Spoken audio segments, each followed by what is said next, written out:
Welcome to another episode of The Dirty Negative. Welcome, everyone. Hello, everybody. We're organised. We're on time, I think. Sorry about the dog. Shut up. I'll tell you what, you're going to love this episode. And I say love this episode because there are some really great words of wisdom in there that I hadn't thought of, I think, before, that are going to come out of this. And yeah, I've been really impressed with what I heard. And to top it all off... We're going to have to start it again. Why? Because you've gone into the episode. Fuck yeah. Yeah. Ba-da-ba-ba-ba-bum! 3, 2... Welcome, everyone. Hello, everybody. That was a really pretty face that you pulled there.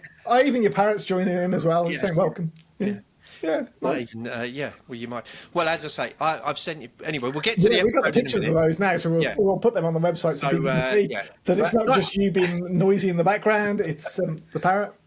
Ollie the parrot. You might hear the dog and you might hear the clock. Anyway, thank you all for coming. This is going to be a fantastic podcast because today we are joined by Guy Tal, based in America. And I have a feeling that this is going to be a little bit more wisdomy from my side that I'm going to learn, because I'm not very educated, obviously. So I'm going to learn a few things, and this is just from what I've read, because he writes his stories and everything else to go with his pictures in terms of books. And I just do picture books because I'm a photographer and nothing else. And it is really, really fascinating. What I will say is that if you check his work out, his photos are mind-blowing. Yeah, they are nice. His work is terrific. It's literally mind-blowing. You put this funny composition in my mind of, I had a vision then of Wayne's World interviewing an intellectual person. That's what actually happened. And if it's not too similar, I've got to be honest. The shoe fits. Anyway, it's going to be looking a bit messy actually. But no, I've been really looking forward to this, and it's great that Guy's coming on. So very much. What have you been up to anyway lately, mate? What have I been doing? It's been a bit difficult to do anything because the weather's not been too good. I've actually been doing some of my YouTube videos from my work. So if anyone wants to subscribe, please feel free. Yeah, the link's down below somewhere. You'll find it. I've got 3 followers. No, I've got a couple more than that. Anyway, I've had some really good feedback about the videos actually. So please feel free to go and watch them. It's based on the project I've been doing in Poland, and I've thrown a few in from the Tolkien stuff. But yeah, that's what I've been busy doing lately. Been doing the videos. It's nice to see you working, mate. I've got to be honest. I'm always working. I'm a busy idiot. Yeah. You say you're working. I just see you swanning about all these different countries, and it's like I'm working now. And the lovely thing is that we had to do this in advance, obviously, because there's a time difference, and I've been able to get rid of the wife and the kids for a couple of hours extra. So it's been peaceful all day. It's been lovely and peaceful. Anyway, shall we get to the things we do for you, mate? I mean, Jesus, that whole podcast up just so you can get the room to yourself. Oh, yeah. Right, let's go on. Let's get him in. Let's get this show started because, I'm looking forward to this. Be good.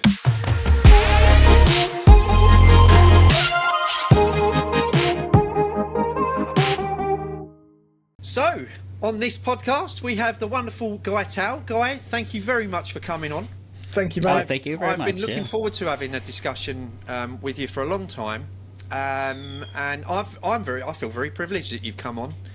You've obviously not watched us in the past, Guy. You know.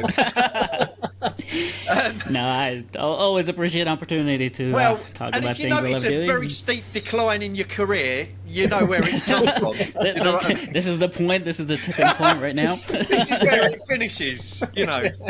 So we just want everyone to join us, really. You know what I mean? No, but on a serious note, it's a pleasure to have you on.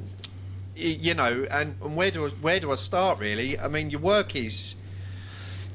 speaks for itself. I mean, the one thing I think when I look at your work is that where you're based or where you're, you know, the surroundings you have around you, you can see them quite frequently, you know, just because it's a part of the world that is covered quite often. Yet you manage to bring it. You bring it in a way that I've never seen it being brought before. And there are specific images that I often look at, and every time I look at it, it looks different, which I think is quite special because there's so much going on sometimes within such an intimate scene that you miss things that you'd never noticed before. But and then there's your writing skills, which I really want to get into a little bit, because I sometimes, when I've read your stuff, and we had this discussion the other week, where I said sometimes I have to read it quite a few times, because it is quite sometimes for someone like me anyway, I need to read it 2 or 3 times so I fully get it. But what do you find more influential in your work? Because is it the image making, or is it the writing, or do you find that one bounces off the other maybe? Yeah, I think it's more that they're complementary to me. But I would say the primary thing about my work and my life is just being a consummate naturalist. So my experiences in the outdoor, I've designed my life so I can spend as much time as I can just being out there. And so photography and writing serve somewhat different purposes for me. Photography is a great way for me to record and express impressions that come to me from the outside while I'm out there. Writing is more, you know, when I sit at my desk, when I have time to think, when I want to express something more complex that comes from within. Writing to me is what I reach for. So they're two expressive media for me that overlap in some ways, but also serve different purposes in other ways. Do you find that? Do you take like notebooks out with you, and if you're in the field, you find that you might sit there and write something's made you want to write, and then the photography work might lead into that. Maybe, I don't know. I'm really quite curious. No. Actually, that's very insightful. No, I used to take notepads with me. Now I just record notes on my phone app. Obviously, it's more convenient. But so when I'm out, I don't sit down to write. But when I get ideas, when I get thoughts that I want to develop further later, I will note them down. So I keep a journal that's pretty much just shorthand notes, just to remind myself of what I was thinking. Yeah. It's a fascinating, and it's the writing. I mean, I can't tell people enough to go and read your stuff, because it does make you think a lot, and actually you learn a lot every time I read something. And there's these little quirky things. I don't know how much reading you do, but you must do a lot of reading, because every time I read something, and I found this earlier, and I thought I've got to bring this up, because, you know, in your book, Be Extraordinary, which is an extraordinary piece of work, by the way. I like you've got just a strapline: anyone can prove the world is pointless, but so what? You're in it. And I just thought that's a quote remarkable. Actually from that's a quote from another Western writer here named Charles Bowden. He passed away a couple of years ago, but he was extremely insightful. It's clever stuff. That it's. How do you put a picture to that? Where does the rest come from? You know, so I don't know. Terry, I could go on for hours and hours about this, to be honest. So yeah, I mean, you've just mentioned something there about where does it come from. That I notice with your collection of portfolios.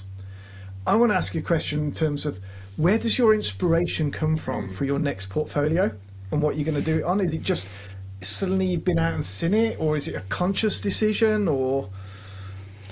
Well, I'd say it's a combination of both. When I work, I don't have any portfolio or project or outcome in mind. I just stay open to whatever comes to me and whatever I feel like expressing at the moment. But then a lot of times after the fact, when I look at my catalog, when I go over my images, when I'm going to put things on a website, sometimes I'll see these commonalities, these richer stories that come together better as portfolios, and I will try to put these images together in a way that tell that richer story. But in real time, when I'm out in the field, I tried not to have any preconception, no projects, no goal, just be out there and experience the world. Yeah. That's a nice way of looking at it, actually. I think it's inspirational for people to hear different ways of working, because some people like, you know, I always think you've got to go and have a project if you're going to do that sort of thing and do it.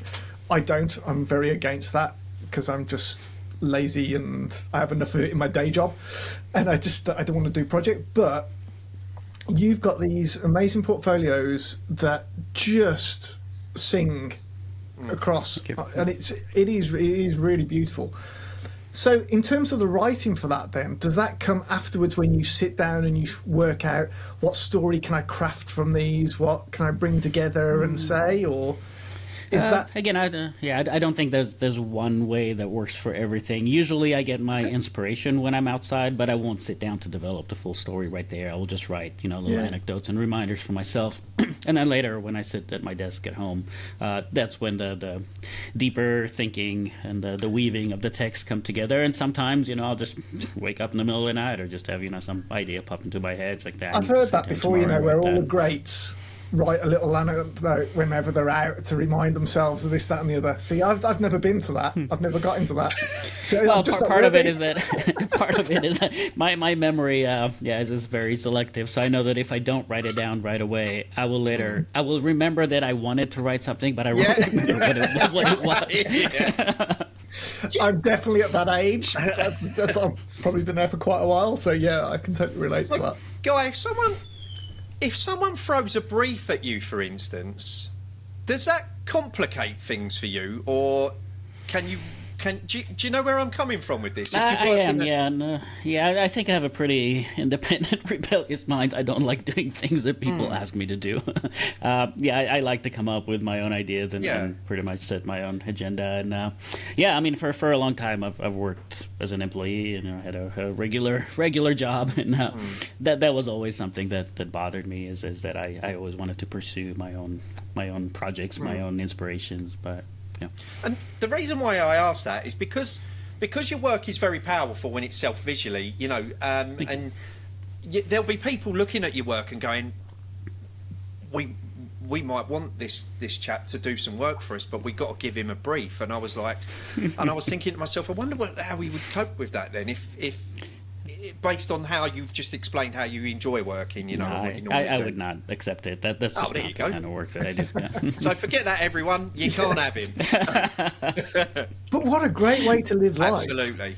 And just stay true to you, because I can't do that. Because my whole work is commercial photography, so I do what people want, and hence why I don't do my own projects, because I do everyone else's during the day. And I'd love to do it differently.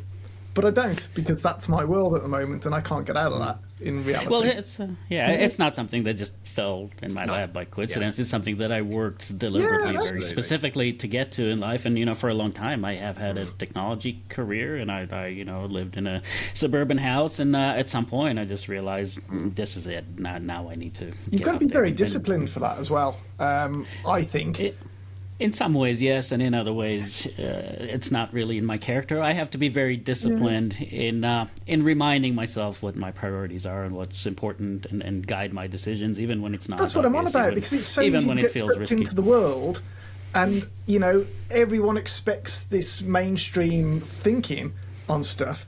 It's so easy to get sucked into that. If you go, I'm just going to do this instead and chill out. Every time I've done that, I end up getting sucked back in, because that's just life. What's really interesting about what you've said, Guy, as well, is, and hopefully there are younger people listening to us, older people, in these podcasts, but that's really important to me, because I always think back, when I hear things like that, I always think back to when I first started out, and you want it all done, you want to go and do this, and then 25 years later, you're still not where you wanted to be, but you're more, this is harder than I expected, and it takes time, and you have to put yourself into that position. It doesn't just come overnight, unless you're fortunate. But even if you're fortunate, I think people think of it as something where you take this gradual, linear, planned approach. But for me, that wasn't it at all. For me, it was just doing something until I get to a point where I experience this big existential crisis, and this is not the life that I wanted. No, I want to do something different, and I have to cut over. Can I ask on that? Because obviously you've got a few main genres, really. I know you got photography, you got writing as well, which is really strong. I can't write for toffee. I can't even read my own writing back if I write it. But out of all the mediums that you could express yourself, what was it about photography that made that your main?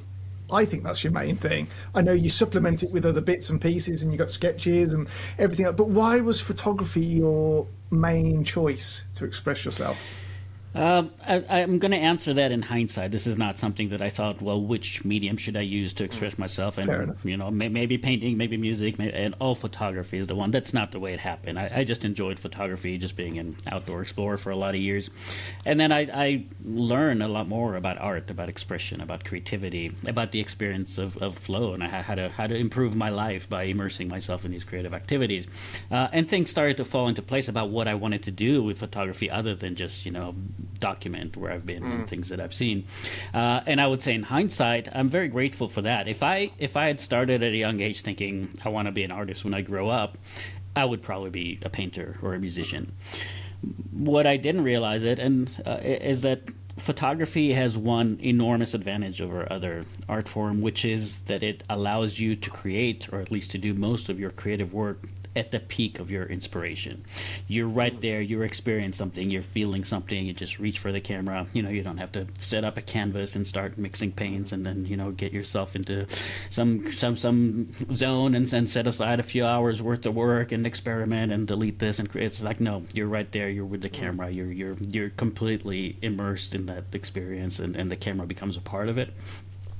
And so for me, yeah, and so for me, that's what made photography so interesting. I don't really care that much about the technical aspects of it and the social aspects of it, which I know for a lot of people are a big deal. But for me, it's just I go out there with an open mind, and then something speaks to me. I feel something, I experience something, I discover something, and you know, I just, when I'm filled with this emotion, with this reverence, with this something that wants to be expressed, I reach for the camera and I set it up and I start fine-tuning my composition. It's just all very fluid, where I don't have to, you know, immerse myself too much in very complex technical considerations and processes. Wow. Nice. That is nice. That I think was a statement in its own right about the fact that you get that instant gratification, really, in terms of being able to capture something you see and feel that emotion, and that ties into the picture. I got to admit, that's one of the things when I take some photos, for instance, when I'm out in the field, I will literally come back and I might not look at those for 2 weeks before I start to edit, because I've got so much emotion of where I was at that time that it subjects me into thinking that that's the best photo in the goddamn world, because that was amazing. But in reality, you know, I've got to be subjective and come away from that, because I don't have someone else critiquing my photos and deciding what's going to go there. So I allow that gap to remove that temporarily to an extent and try and get that emotion back out of the image that was there at the time. So it's a really great way of putting it. I've never heard that before in that instance, but it sums it up beautifully. What's your turnaround time, Guy, for post? Because do you, when you're shooting these, and this isn't a question that I had in my mind to ask you, but like when you're doing this work, and you shoot digitally these days, don't you? So yes. How long do you try and turn that around in post process as quick as possible, or does it depend on what you're? Not necessarily, because for me, processing is a separate. It's contiguous in a way, but it's a separate creative experience than the capturing and then what I do in the field.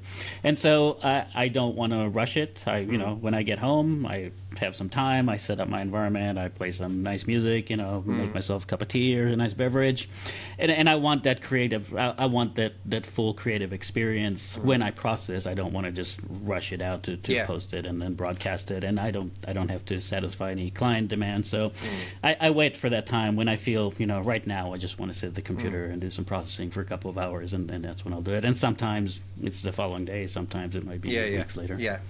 Nice. Yeah. So when you go out to do the photos in the first place, is it just a case of you wake up and say, I feel like going out, or you plan it a few days in advance and go, I'm going to do this path and just explore? No, I'm largely Oh, very much. I'm largely an anti-planner. I because the way my mind works, I just wake up. I don't know. I'm going to wake up tomorrow morning what I might want to do, and I know this sounds like utopic to be able to do that, but I've worked very hard to design my life so I can do that. I know at the end of the day, as long as I churn out enough work that I can make the income that I need, I don't have to do anything at any particular time for the most part, and so I can decide on a given day based on the weather, based on how I feel, based on what's calling out to me, where I'm going to go and what I'm going to do. And part of it is literally living where I work. Is I don't travel internationally. I don't go to faraway exotic places. I can wake up in the morning and decide, hey, I want to go hike in a canyon today, or I want to go climb a mountain today, and I have these options available to me fairly close to my home. So that brings us on to the next question, funny enough, but I'm not, for those who don't know the location you're on the Colorado Plateau, aren't you? Correct, yes. Is that right? Yeah. Which is a very big place, by the way, the whole plateau itself. But what took you there? What was it about the plateau that made you want to stay? What's so special about the place? Okay, well, first of all, like you mentioned, the Colorado Plateau, it's a very unique part of the Earth. It is huge. It's 130,000 square miles. It's one of the largest desert areas in the world. It's also a very high desert. It's on average almost about a mile above sea level. Geologically, it's very, very interesting. The whole plateau just rose up as a flat, level layer cake for the most part. So the geology is fascinating. How I found this place is really very interesting. I grew up in Israel, which I sometimes hesitate to mention. Please don't anyone assume any political preference on my part because of that. There was a complete accident of birth that I came to the world there. I've lived there until I was in my mid-20s, and which means I had to serve a mandatory military service. And at one point, I was stationed out on the Golan Heights in the north of Israel, and we were there for a while. And the military sometimes bring in books and other things for soldiers to keep us occupied and keep us from going insane. So I happened to pick up a book by an author named Edward Abbey, named Desert Solitaire. And that book recounts his time as a ranger in what was then Arches National Monument here on the Colorado Plateau outside of the town of Moab. And that was back in the 50s. And he wrote so beautifully about the desert that I was inspired by his style of nature writing, which was very different from the flowery nature writing that you see in other places. He's very, very gruff. He doesn't pull punches. He's okay with profanity, and so I really responded to his style of writing. It was very matter of fact, but at the same time also very lyrical. It was obviously he was very moved by it, and the way that he just described the beauty of this place, I remember it just touching me very deeply because I was in a very different place, both physically and emotionally at the time. And then years later, in the 90s, the internet boom came around. I was fortunate that I was working at the Tel Aviv University at the time. I was working with a computer center. I had access to the internet before it became available to the public, so I understood the technologies. And suddenly I had skills that were very much in demand that had nothing at all to do with my area of study. So I ended up leaving the university. I was recruited to a technology company that opened an office in California, and I started doing some projects for them. And then after I finished those projects, I had some time on my hands, and I remembered that book by Edward Abbey, and I thought, wow, this is my chance. I can go and actually see these places. And I got in my car and drove out from California into Utah, and the experience of here was completely jarring to me. I can't explain it. I can't describe it. I'm not a very religious person, but it was probably the closest thing that I felt to a religious experience. I remember it was in the summer, and in the summer we have monsoon weather here, so we have these big thunderstorms with big rains, and among other things is that they make all the desert vegetation just smell incredible. And I remember just pulling off the side of the road, and it was just ominous thunderstorm coming in, and everything just smelled like wet earth, and then conifers and sagebrush, and I was just stood there and I was just in awe, and I felt like I knew the place even though I've never been there before. I just felt this is where I belong. I need to come back here. I kept coming back year after year, and finally I decided that's it. I have to live here. I just fell in love with it. You got any spare rooms? So two things I took from that. One is you're a great storyteller, and I could just listen to you talk all day and describe things and explain as well. That was I was just mesmerised by that. But second, about that book, And that's quite interesting because obviously you write books yourself now. Did that inspire you, having that Edward Abbey book? Did that make you think, I want to do books like that because I was so engrossed into it and so moved by it? Or not, or I remember. No, actually, since grade school, you know, when you learn to write essays, I just loved writing. So I started keeping journals. I started writing essays about all kinds of things. It's just with Abbey, his style was what inspired me. I was at a very, very low place in my life when I was in the military. I hated it. It was a complete mismatch for my personality. I'm not a violent fighting person by any means, and I just wanted to get out of that. And books for me have always been a great way to get into different realities. And so I was inspired by his style. And then when it connected in my mind with the actual places that he wrote about, something just clicked. Utah is very special. Utah, it is, absolutely. There is. It was a long time ago I was in Utah. And I was lucky to go through quite a lot of Utah. But how you've just explained it brought back so many memories for me because I lived in California and I drove across through Bakersfield and then up and in, and you hit that point where the geology is mind-bending. And then you, as you say, the smell, the rain, it is just it's unworldly. And sometimes when I look at them photographs, I'm so jealous. Well, but so as you know, being here, it's really hard to describe. Even in photograph, it's really hard to convey just the vastness and the scale of this place. Everything is just enormous. You can get lost here very, very easily. It is an incredible. I suppose that leads on to the next one. It's so big, it's so vast, you could get lost out there. You ever bumped into anything that you didn't feel like bumping into while you was out there? Have you bumped into any mountain lions or anything like that? I've seen a couple of mountain lions. Yeah, mountain lions are generally not a threat. They're very shy. They keep away from people. Actually, most people don't realize if you're hiking in mountain lion countries and it's part of a mountain lion's territory, odds are they are sitting somewhere watching you. But they would not engage with humans unless they're extremely you got to be careful. What have you got to be desperate. careful of when you're out there? Is it snakes or? I guess snakes would be one thing if you're not cautious, but for the most part, it's weather, it's climate. You know, you can just trip somewhere and fall, and there's no cell service and no roads within miles of you, and what are you going to do? And the biggest danger out here is flash floods. So if you're out, you know, in a canyon in some drainage, and it could be raining miles away, just a small cell that might not even have been forecasted, you could get into a lot of trouble.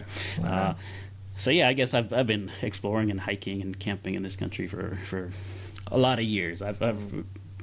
I've gotten hit by just about every bad thing that it had to throw at me, and you know, if you're prepared, if you're skilled, if you're educated about how to deal with things, if you have basic outdoor skills, you find your way out. Do you get heavy snowfall there as well? Yes. Yeah. Okay.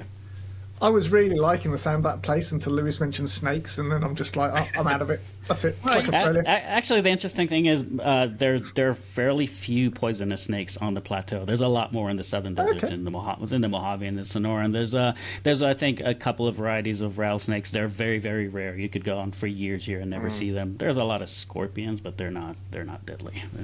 I'm feeling a little bit better about it. Thanks. Can add that one back to me bucket list. That's fine. Yeah, back there. It's an astonishing part of the world. It really is. It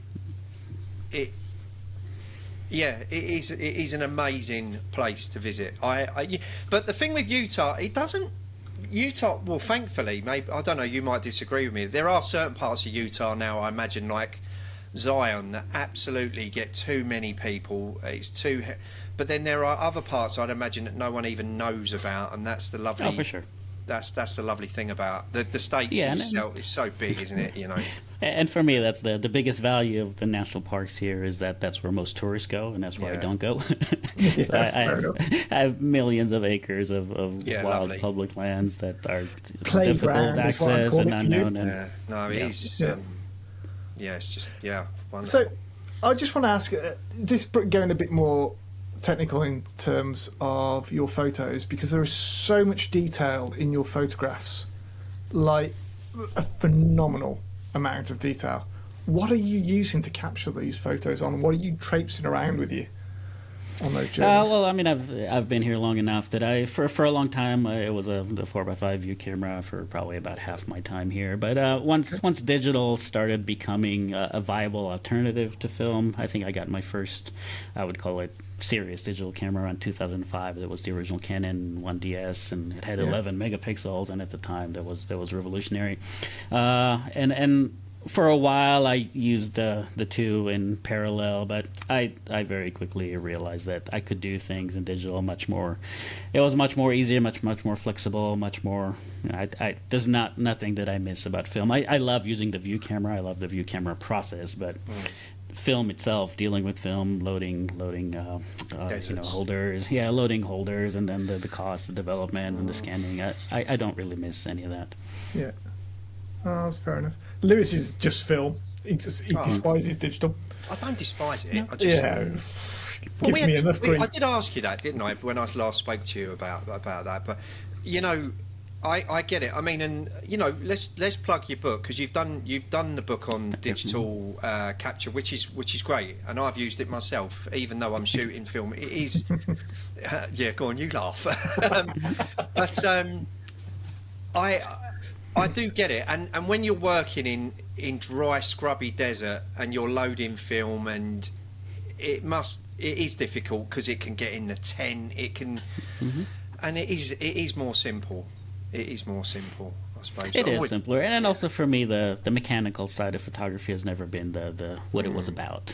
For me, it was more about the process of composing, and then trying to think of creative ways to use light and color and shapes and details, and putting all that together in an expressive way. And earlier we talked about discipline in another context, but for me, it's also about discipline. I'm not a snap shooter. I don't just, hey, this is great, I'm going to point a camera at it.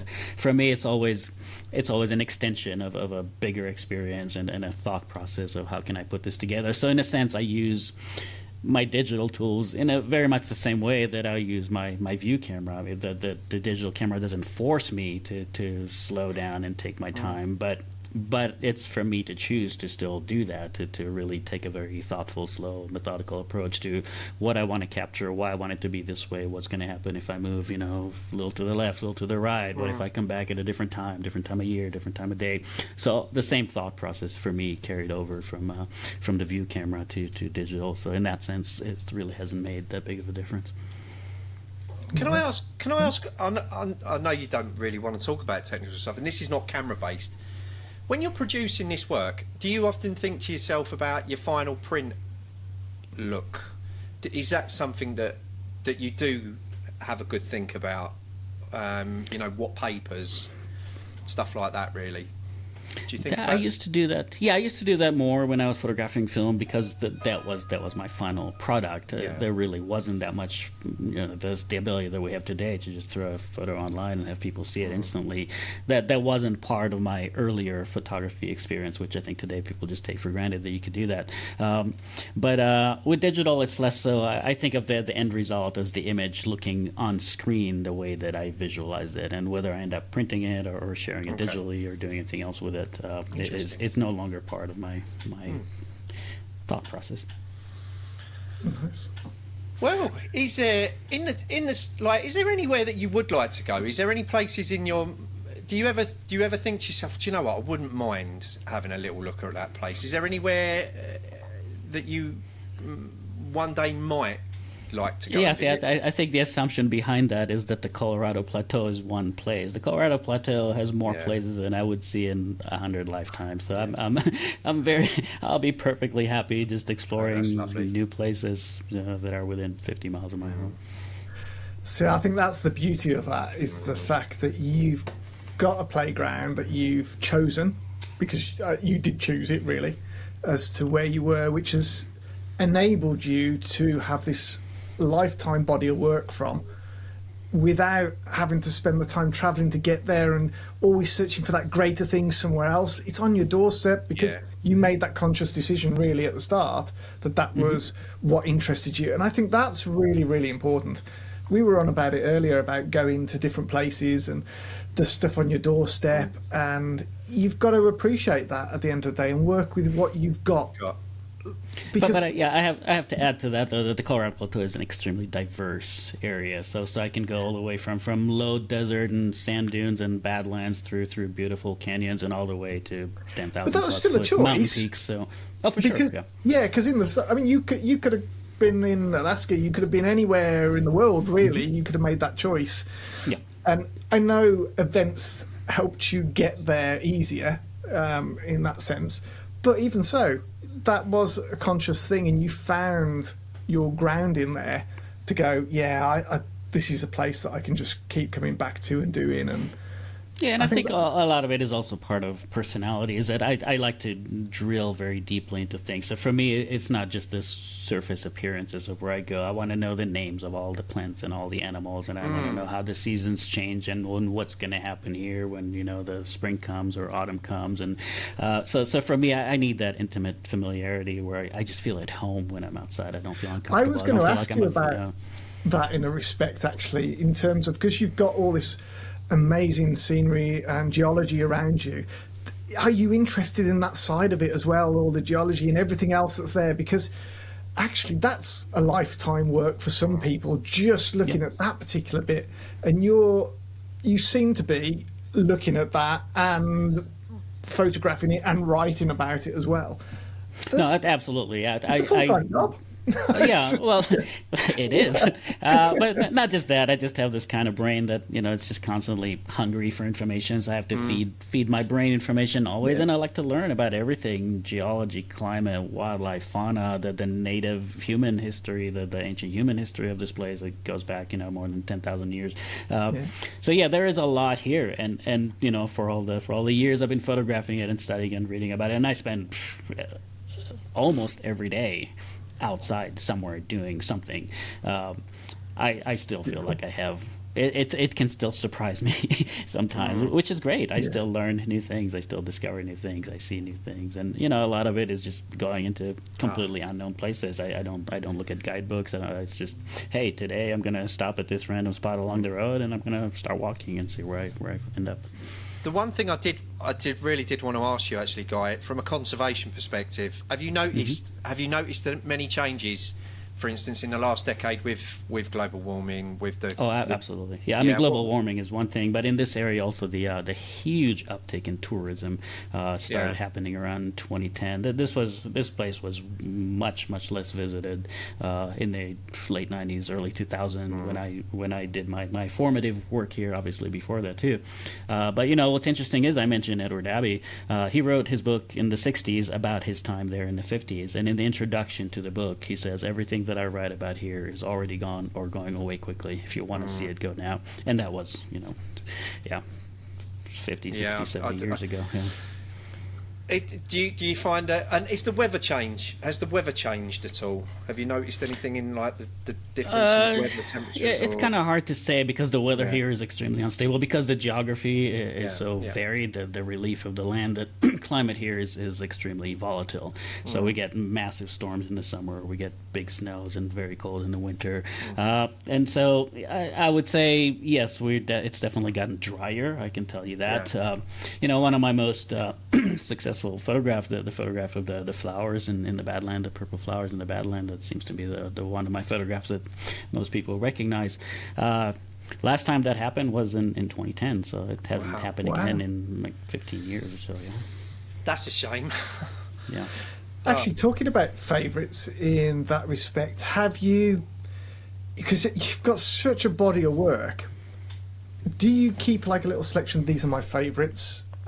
These are the ones I want to do a gallery with, or do you just no, not really. No, I mean, I like I said, I don't like to cling to things. I like to always keep my mind open to new things, and so I might have a favorite of the moment, or a favorite of the week, or a favorite of the month. But ask me again, and I'll give you a different answer. It's nice. Well, you Guy, I can't thank you enough for coming on and doing this. I found it very interesting.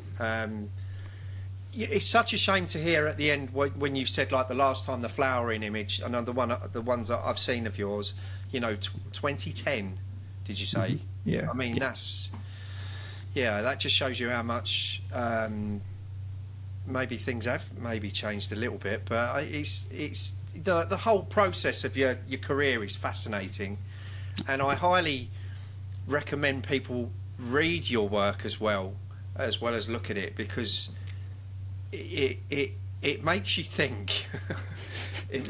Sometimes, Guy, it makes me think too hard, and it hurts when I have to think too hard. Do you know what I mean? Well, really, that's what I hope. I mean, as an artist, that's what I want to do. I want to make people feel, and I want to make people think. I mean, I'm not a great reader per se. I listen and I do things like that, reading. But I've got to say, obviously Lewis loves the word side of stuff. For me, your pictures speak to me when I look at them. The way they are, it's just... And that is what really just grabs me. And I think pretty much across your work, it's consistently talking to me on each little thing. The way you've seen the environment and captured it and waited for the right time and this, that and the other. The effort that was gone into producing that is not lost on me in the slightest. And I just really appreciate that when I look at it. And it's very rare that you get that. I mean, don't get me wrong, it's like a pop star. There are loads that are at this top end, but in reality, it's a very small proportion of the world that are up there. And I think you are up there with that. Not just blowing smoke up you or anything else. Just been... Your work sings when I look at it. Thank you very much. That's... Gotta make my head grow. Yeah, I know. Yeah, we'll have to get a bigger screen. You got to remember. No, really, I appreciate that very much. That's wonderful. Yeah. But it does, and I'm not. As I said, I'm not a words guy. I'm a pictures guy. I'm a very visual, and those I can just look at again and again and again, and I just feel emotion when I look at them. So, like I said to you, I have to wait 2 weeks before I look at a photo to see what emotion. It's almost like I can feel your emotion into that. You've captured it beautifully.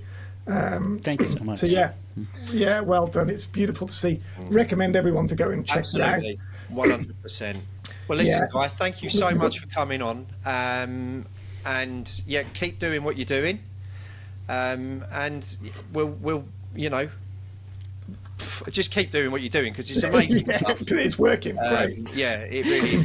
Guys, is there any good places where people can go and find your work other than your website? I've obviously met you through British magazine, but do you do stuff elsewhere, or is it just mainly on your website and your social media stuff? Well, my website is the best starting point, because I have links from there to everywhere else. So there's also some recordings, and obviously my books you can probably find. Your books are on there, aren't booksellers. But before I just really want to thank you guys. I mean, you've for the opportunity to visit with you and to speak about my work. That's very satisfying, and I appreciate that. As I said, Guy, earlier, you're down with us now. That's your end of your career. Yeah, that's it.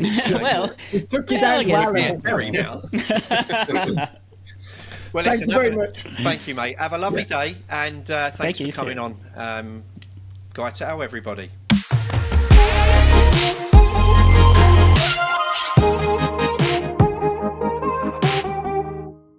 Well, I told you that was going to be good, and I said it was going to be intellectually good as well. There were some amazing intellectually good. Yeah, intellectually good. There were some amazingly words of wisdom in all of that, really, from his process of not adhering to the system and doing the things that he wants to do, because that takes a lot of guts and a lot of to do, and just how he sees photography as well, that you're capturing that moment and it's the best format for that. And I'd never really thought of it like that. I obviously I do, but the way he talked about it really went, yeah, that's it. Yeah, I'd not heard it like that before in that thing. So he uses it as a tool to fulfill his life. Yeah, and it's about his journey. It's not even it's his journey, isn't it? Really, it's how he's expressing his life, and he's a very interesting person, very clever person, and it's just a pleasure to speak to him. To be honest, what I find's nice is that he's chose the life to do what he wants to do, and we get to share it with him a little bit because we get to see what he creates. And I think that's a really special moment that, A, been in the presence of this guy who's can just go off and do his own thing because he's crafted his life that way is just phenomenal. But then to be able to see what makes him tick and he enjoys so much. And the fact, again, going back to the younger people or anyone wanting to be what we're trying to achieve, it takes a lot of work and time and money, and it doesn't happen straight away. It takes decades, you know, and these that just reinforces my thoughts on my journey into all of our journeys. It takes time to get where you want to get to, and you know, and he explained that today. Yeah, it does. So keep at it, folks. Well, that's the only way. You have to keep at it, and you have to. You need a bit of luck from time to time, don't you? But that's great. It was really, really, really inspiring chat. Can I just say, I'm not touching the camera this weekend. I've had enough. I've touched my camera all week. I've had enough now. I'm shutting off. The wine's coming out. The hot tub's coming on. That's it. I've had enough. Hot tub? Yeah. I'm going to have a bath. No, I'm going to have a hot tub. Oh, yeah. Okay. Well, I'll come round and save a bit of money in the water. I'll bring some shampoo with me and just have a up while I'm round there, really. Yeah, it's not that sort of hot tub, mate. It's just a chiller. It only has bottles of wine in it and whiskey and things like that. I don't drink wine anymore, so that's no good, is it? I know. We could stretch to a bit of cordial. It's fine. Yeah. Milk? Milk? Yeah, we can do milk, mate. We can do it, yes. Don't. Anyway. You can even have a coffee, I suppose. You're a bit right. Yeah. So, what are you up to next week? Next week, Jesus Christ, I haven't even thought about this weekend, let alone next week. In fact, next week, I am going away midweek, so I've decided I need a holiday. Right. So I'm going away. Only in this country, but by the sea. Where are you going? So, where am I going? Down south somewhere. Well, that's handy to know, yeah. It's Southampton? Yeah. What are you laughing about? There might be people watching this from Southampton. I'm laughing because I used to work in Southampton years ago. Oh, right, okay. Yeah, so I'm saying nothing.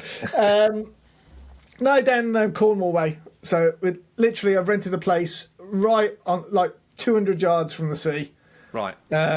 With a hot tub overlooking the sea, and it's middle of nowhere, so that I can't go and do anything except chill. Right, okay. Very good. So I've taken a crate of wine with me, and I'm just going to chill for a week and enjoy that. I've got half term next week. Oh. That's probably why I'm going away, mate. Yeah. Well, actually, no, you'll be lucky because our half term's different to the English half term. Oh, is it? They're back at school, so you'll have no children about down there. I don't really worry about it, to be fair. I've got to be honest. Those days are gone where I worry about. Oh no, I was just thinking, like, with where you're going in Cornwall, it's normally busier, isn't it? In the term, I suppose, yeah. So it'd be nice and quiet for you. Yeah. But I think we are like probably 10 miles away from the nearest little village. Oh well, that'd be nice. So yeah. Hopefully the weather would be nice for you. I don't care. I've got to be honest. It's just something about the sea, about just being in. I mean, I grew up near the sea, so I suppose you get used to it. But it's just being somewhere near it and just relaxing. It's just bliss. So I'm just going to take a few books, some wine, chill out. That's it. Yeah. Nice. What about you anyway? What you got on next week? No, I'm at work. Yeah. I'm at work. Sorry, mate. No, I love work. Yeah. I love my job. Like Guy, try to put myself in a position where I can do what I enjoy doing and hopefully put something back and just about earn a living, really, which is the truth of it. But that's life, And I think you've got to do something you enjoy. I've done that all my life. If I haven't enjoyed it, I've stopped it and gone, changed direction. There's no point. Life's too short. It took me a long time to get to this point, but now this podcast has just finished it all. So thank you all for listening. All right. Things can only get better, mate. I tell you, if this is your pinnacle, it's dead easy. Anyway, right. The next episodes. Yes, got some great guests coming on. We have indeed. You have a nice time in Cornwall. I certainly will, mate. I certainly will, and I'll catch you when I'm back, and we'll enjoy. get the next show out. Hoyle Val, everybody. By the way, where I live, that means goodbye. Hoyle Val. Okay. See you later. Bye. See you later. Ta-da. Welcome to another episode of The Dirty Negative.